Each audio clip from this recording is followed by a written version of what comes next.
Hey, campfire crew, let's get it on.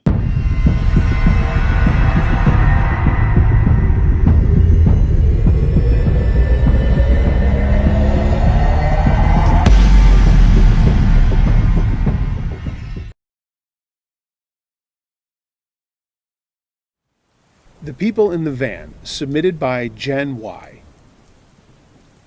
My story takes place in a smallish city, a university town in Canada. It was summer, so much quieter than during the school year. And this is a reason I felt like I could do what I did, but I did regret it quickly. I lived in an apartment building in a group of buildings, and beside it was a large grocery store, and just past that, a convenience store. Just past that, a video store. It was 2003, so we still went and rented copies of movies when they came out. The big box store closed at 11 p.m., but the convenience and movie stores closed at midnight. I was in my apartment around 11:30, and my roommate decided to go to her boyfriend's place, so I found myself alone with the TV to myself, and I looked out the window overlooking the parking lot of the big box store. It was completely empty, but the other stores just past it were open and busy, so I thought, I'll grab a movie, some snacks, and enjoy my time alone to the fullest. I grabbed some cash and took off to the stores, planning my evening filled with snacks and whatever I wanted to watch. I went to the video store first and took my time, and left with maybe 5 minutes left to get snacks at the store on the way home. I ran over, went in, grabbed a bunch of stuff, went to the register, paid and left.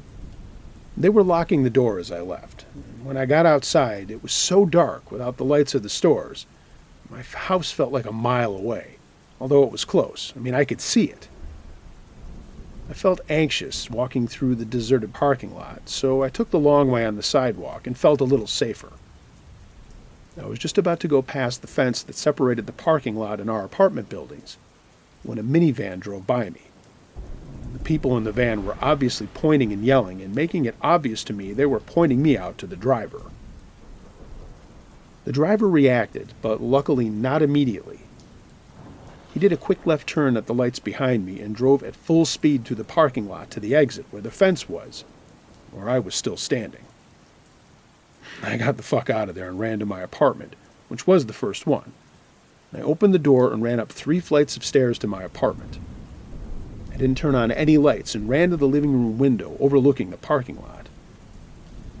The van had stopped right where I had been standing, and several people, at least 6 of them, were out of the van walking in every direction from where I was. They were obviously talking and looking for me. And these people were out there looking for me. I had no idea why. I had no idea who they were, and let me tell you, I did not want to find out. I don't know what would have happened if they hadn't spotted me almost literally outside my door, or if I lived in the next building over. I might not have even made it, as it's hard to outrun a vehicle. I'd never heard of any random attacks in that area, but I often wonder if maybe I would have been the first. I should mention that we have a very transient population anyway. I did a full snack check of my house prior to 11 p.m. every night for the rest of my lease, and then I moved to an even sketchier neighborhood. But that's a story for another time.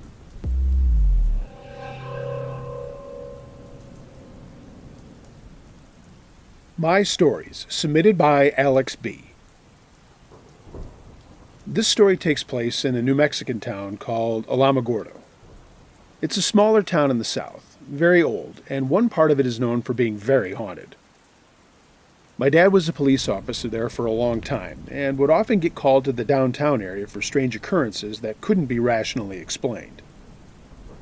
For example, there was one business there that, after being locked up, would have every door open from the inside with nothing being taken, or nothing vandalized, and the alarm not sounding even though the owner swears he armed it. My experiences were in this part of town. As a teenager, I would help my mom at her work in a former sheriff's office that now serves as a probation office. I would help her file paperwork or keep her company after hours. There was something about this office that was a magnet for all kinds of paranormal activity. And as another note, it would be important later, is that the upper office, and I say upper because the upper and lower offices are separated by 2 small steps, just seemed to house more benign spirits or whatever they were. and the lower offices would have a more malevolent presence. In my early adulthood, I was a probation officer in the same office, so I would put my time here around 5 years or so. And I'll start at the beginning, when my mom worked there. Very little would happen during working hours. People would be in and out, typing on the computers, sending faxes, regular work stuff. Everybody was usually gone by 5, and I swear at 5:01, the place would really come alive. Footsteps, copy machines turning on by themselves, even a growling noise that I heard a few times. My mom would always try to avoid working late alone. And the 2 stories that she told me that stand out the most was one time where she was working late, typing on the computer, when she felt a presence. She looked up, and standing at the front of her desk was a man, plain as you and me, wearing Old West-style clothes, just looking at her. She said that she felt no fear of him, and just went back to typing, then realized what had happened, and when she looked up, he was gone. She left shortly afterwards, but not feeling afraid. The other story was the time that she was just getting into her car right as the sun was going down. She caught a glimpse of a shadow nearby, and when she looked, it was rising above a trash can, looking like a large man and floating towards her car. This one did scare her, and as she was leaving, the shadow was following close behind until she left the parking area. There is more from her time there, but nothing too scary. The next part of my story is a few interesting things that came from us meddling with the office after hours. Nothing truly terrifying, but definitely some weird things happening. One Halloween, my mom, my brother, and a couple of his friends and I went there, bringing with us some very amateur versions of the tools from ghost hunters. Because my mom was part of the underage drinking prevention program, she had a thermal camera. Why this was needed for her work and how she justified getting it through the county, I'll never know. But we had one, and it was pretty cool. We also brought a psychic circle, which is a budget-friendly and, dare I say, less evil version of the Ouija board. But it worked. So the first thing that we did was break out the psychic circle and ask the usual questions. That was weird, because as it answered questions, the glass that you hold would spin on the board, causing people to have to take their hands off of it as it moved.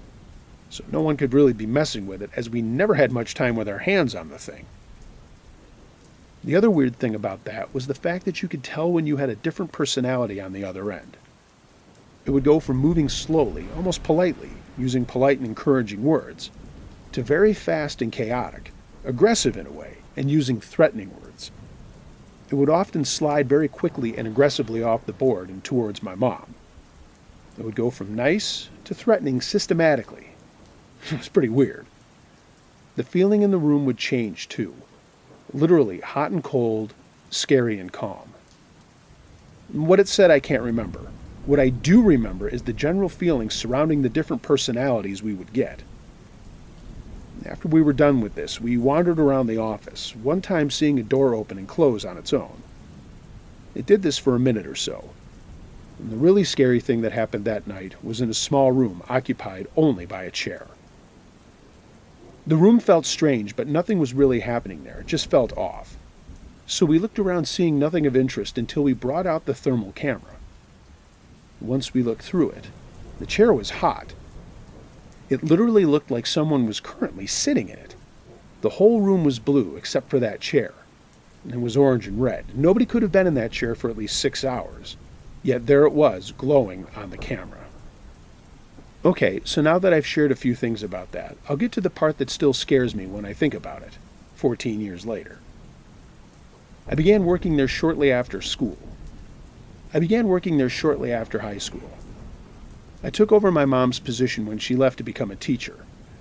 Since I was independent of everyone else and afraid of screwing it up, I'd often stay late after everybody went home. A lot would happen the moment that everyone left. Footsteps were the most common, but they wouldn't even scare me. They were such a common occurrence. Loud, obvious footsteps just outside my office, going up and down the hall, almost constant. I didn't like going into the lower offices when no one was there. For one, almost 100% of the time. The second I stepped foot down there, a computer or copier or light or something would turn on. Every damn time. Also, the feeling was not good. It wasn't cool or scary. It was miserable. The feeling in that lower office was sadness, hate, and, to simply put, evil. It's hard to describe, but it would make you feel sick. Just bad in a general way. Something strange that happened on a time I was there a few minutes late. My girlfriend came to visit, and as we were talking, I felt a gentle shake on the headrest of my chair. I swear it felt like a polite way of telling me, "Hey, it's after 5. Our time now. Off you go." So we just left. All right, I'm dragging this story out. I'll get to the good part. This part goes back to when I was a teenager. My friend and I were at the office because my mom was working late, very late, around 9 in the evening. While my mom was typing in the office, he and I were kicking a stress ball around in the hall. We were bored and just entertaining ourselves. My mom asked us to stop because the more noise we made, the more she would get a bad feeling in the office. It was like we were pissing something off. Well, soon we felt it too, and it did get worse. Soon we were scared. My mom decided it was time to leave, and as we were about to walk out, I heard growling coming from the lower office. Literal growling. It sounded exactly like my dog Buster. He was an asshole and growled a lot, but he wasn't there. Then suddenly the growling stopped, but there was a light on in the very back of the lower offices that wasn't on before. I was a very confident big kid at 17, not afraid of much, so my mom asked me to go and turn the light off. No one else had heard the growling, and I didn't mention it. So there I went, down to the lower office, completely dark besides the one light in the back office. And a strange feeling came over me. Fear was there, sure, but this was a feeling like I couldn't move, as if my brain was telling my body, "Nope, you can't walk, so don't try." But I could walk, so I plodded forward, slowly and deliberately. As I got closer to the office, the feeling grew, and it mingled with dread. I finally made it there, and I poked my head into the office and reached for the light switch, when I saw something swaying out of the corner of my eye. I turned and looked, light still on, and saw a man, a noose around his neck. It looked as though he had his tongue and eyes ripped out, and somehow he'd been set on fire. His skin was dark and burned, eye sockets empty and black, and as I looked directly at him, he turned his head down towards me, as if he was looking at me with the sockets where his eyes used to be. I caught his gaze for a fraction of a second before I turned and ran. I didn't say anything, and my mom and friends saw the look on my face and took my running as a sign to get the hell out of there. I'll never forget that thing. Days later, I told my mom what I saw, but she didn't believe me. Even though she'd seen things, she couldn't believe what I saw. That is until years later after she stopped working there. She and an old co-worker were talking about how strange that place was when her co-worker told her a story very similar to what I saw. After that, she did some research into the area. The old courthouse across the street was one of the first buildings in that town. Where we used to work used to be a saloon. People would be tried in that courthouse, sentenced to be hanged, and the barred patrons would watch. Some of these hangings would involve setting the person on fire and cutting out their eyes. I don't know what it was about that building. Nothing paranormal outside of it has ever happened to me. But I know that some places hold on to things, and I know the feeling of pure evil thanks to this place. The building's no longer standing. It was torn down to make a parking lot, but the memories of that place will stay with me forever.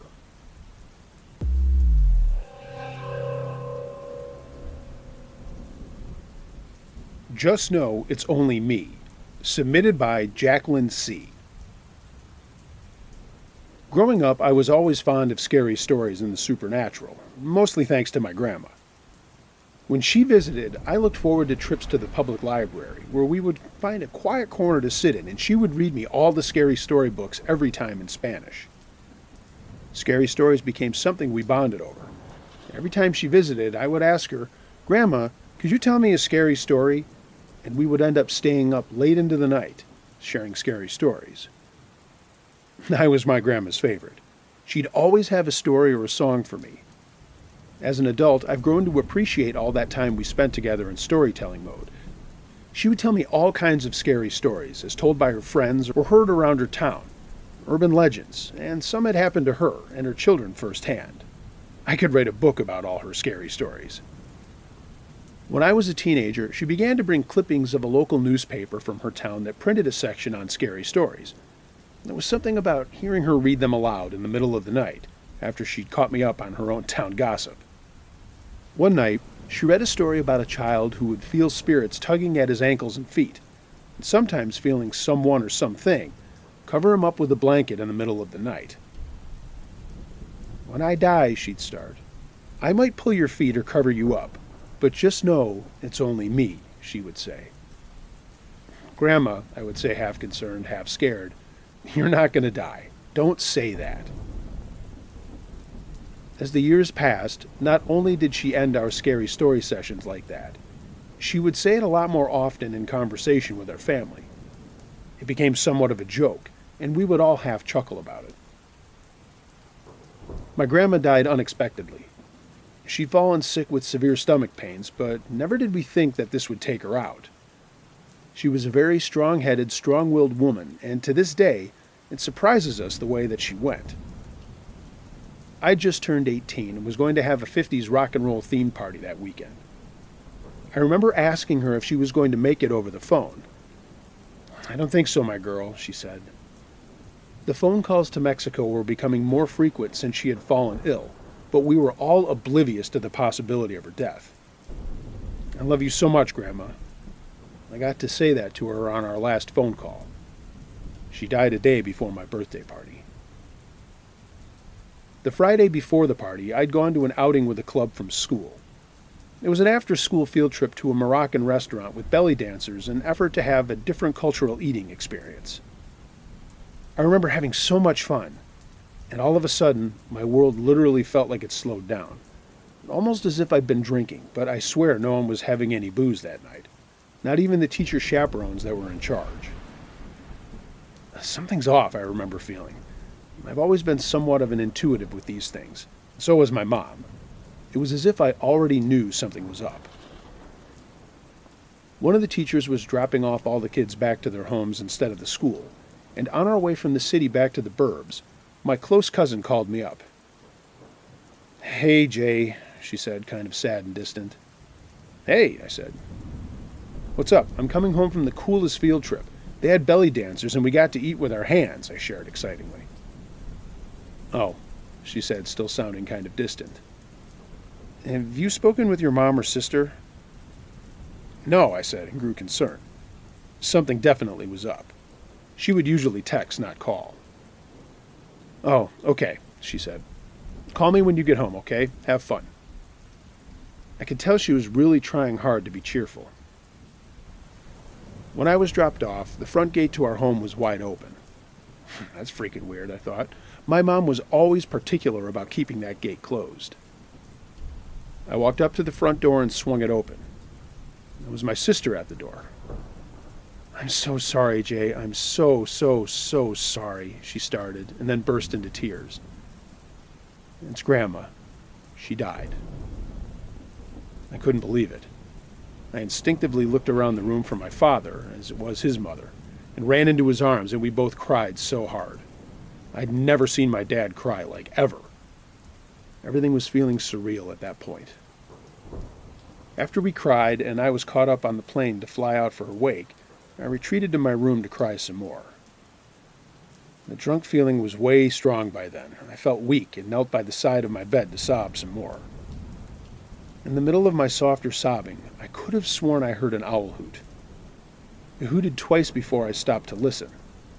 Then I heard a clear last third hoot.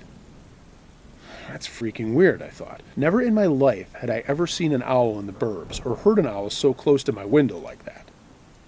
The vibes got a bit ominous in the room. Then I remembered all the things my grandmother would say she'd do when she died. I grew anxious and scared. Should I be expecting her to show up? Is she going to look scary? Is she going to pull my feet tonight? I decided to sleep with my parents that night and held off on telling them about the hoots I'd heard. I couldn't believe it myself. There I was, an 18-year-old crawling into the middle of her parents' bed the night her grandma died in case she decided to show up. Nobody really slept that night. We were going to catch an early flight out to Mexico in just a few hours, so we all just kind of laid awake for a while, sparsely talking about Grandma. Then, right around 3 a.m.-ish, and I know it was that time, that's when I was expecting her the most, there was soft murmuring that began to arise right outside my parents' room. It started slow, and then it began to swell up. I woke up my parents fast. My mom had already heard it. I think she was expecting something too. "Do you hear that?" I whispered to them both and tried to lay still. They didn't respond. "Do you hear it?" I whispered louder. The murmuring sounded like a group of people praying. My grandmother was Catholic, and I had heard her pray so many times growing up. But it was odd that it was a group of voices. It sounded as if they were moving across the living room right outside my parents' door. "Yes," my mom finally said. My dad got up, slowly. He's the skeptic in our family. And he went out to investigate the sound. The sounds faded as he walked out of the room. And when he returned, he said he didn't see anything, or anyone. We flew out to Mexico, and honestly, the trip was a blur. I remember thinking how we'd only been about a 3-hour flight from each other this whole time, and I was still in somewhat of a shock, I think.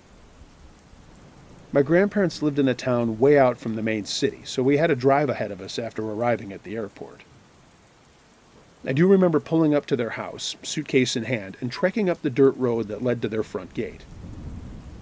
I'd only ever visited them twice in my life at that point, and was sad that this time it was to say goodbye. There was a crowd of people dressed in black spilling out of the front door and front gate. Some were townspeople, some were family I'd never even met before. As we made our way closer, I began to hear people praying, the rosary, and it sounded just like the low murmurs we had heard just a few hours ago in our living room. We got to the front gate, and someone announced my dad's arrival. "Make way for the family," someone said. I followed behind. In Mexico, people usually hold wakes inside the dead person's home, and I was not expecting to see my grandmother lying lifeless like that at all. I didn't want to see her dead, but my mom reassured me she'd be with me, and she was right behind me the whole time. We got in line, and soon enough it was my turn to peer at the carcass left of my dear grandma. I looked over the coffin, and I could smell the formaldehyde from where I stood. Her face didn't look the same. She had way too much makeup on, and it was definitely not her shade or the way she would have liked it to be. Anyway, a couple of weird things happened in the days preceding our arrival. We slept in her room while her casket and body was still in the living room, and people stayed to pray over her body overnight. We heard shuffling as if someone was sweeping the driveway in the early morning. Grandma was an early riser and always did morning chores around the house. And my brother swore it. Someone touched his hair while he was half awake one morning. She was very fond of his curly hair. The body was taken for a service and a burial after the second or third day. My sister wasn't able to make the trip to Mexico in time, so she stayed home. But she told us she had a dream where my grandma was so upset about her makeup and her face being left like that. Mind you, my sister had no idea what Grandma looked like in the casket, but somehow dreamt about it. Throughout the years, I was so afraid she would show up at my bedside. So much so, it would cause me anxiety, and I lost a lot of sleep. I used to feel her a lot more before, but now it's only when I call upon her or when something I do reminds me of her. But I know that she always has been close by. Everybody, hug your grandmas. They are so precious, and the storytellers, story keepers of your family.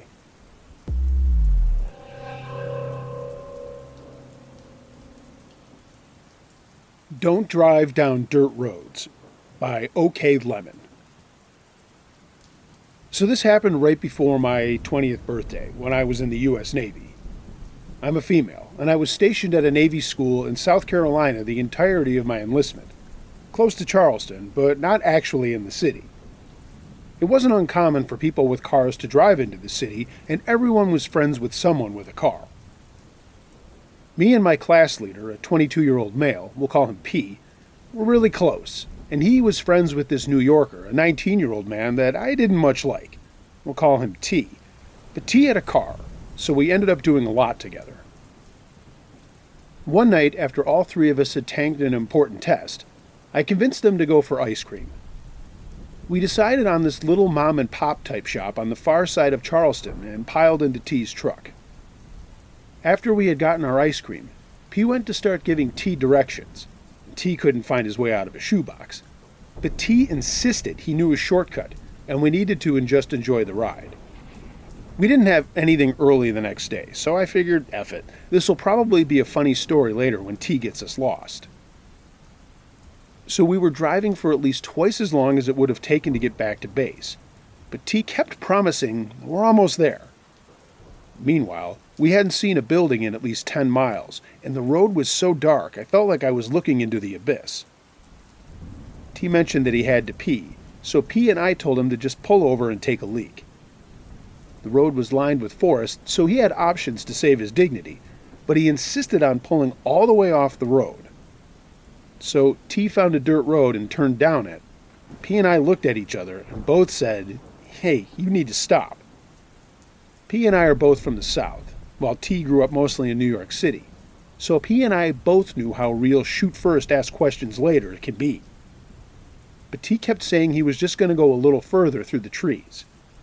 I was thinking about how we were going to get shot because I wanted ice cream, and then we broke through the tree line. At about 20 yards in front of us was a big bonfire that was bright compared to the light from the new moon. Immediately my stomach dropped, and P and I both started screaming at T to turn around. That's when we noticed the figures around the fire and those closing in around us. T was frozen in the driver's seat, so I reached into the front and put the truck in reverse while hitting him repeatedly in the shoulder. T slowly turned around to check behind him to back up only for him to freeze again. I turned and saw more figures closing around the trail behind us. P by now had pulled out a flashlight and was trying to blind the figures while repeatedly telling T to just go and that they'd move. So T started to slowly make his way back while P was whipping his flashlight around, and I was making sure all the doors were locked and rolled up the rear windows and closed the back sliding window. The crowd parted like we were Moses and they were the Red Sea, and we made it back onto the road without any other problems. We rode the rest of the ride in almost complete silence, and the three of us have never actually spoken about it since. The only thing that was said the ride home was when Pete turned to me and said, "They didn't have any faces."